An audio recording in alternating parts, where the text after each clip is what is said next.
大家好，我係東區區議員郭永健啊。今日咧，我哋身處嘅位置咧就係西灣河嘅地鐵站 A 出口。咁咧，接住落嚟咧，就會帶大家咧去我哋即將落成嘅西灣河綜合大樓，即係我哋成港嘅分區圖書館嘅工地位置。好，出發！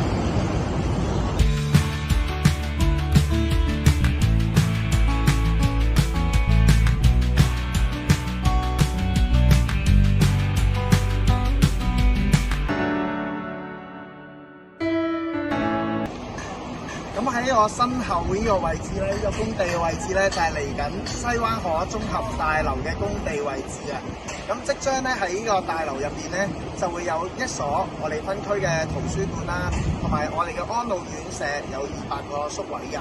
咁啊，即將咧喺今年嘅第3季咧，按照佢哋俾我哋嘅資料咧，將會喺第3季咧就會完工㗎。屆時咧，圖書館嘅位置咧就可以即刻俾康文署去進行呢個裝修。咁預計咧，今年第3季就完成啦，然之後裝修咧就會喺出年，亦即係2026年咧，我哋嘅圖書館咧就會裝修完成，就可以對外開放㗎啦。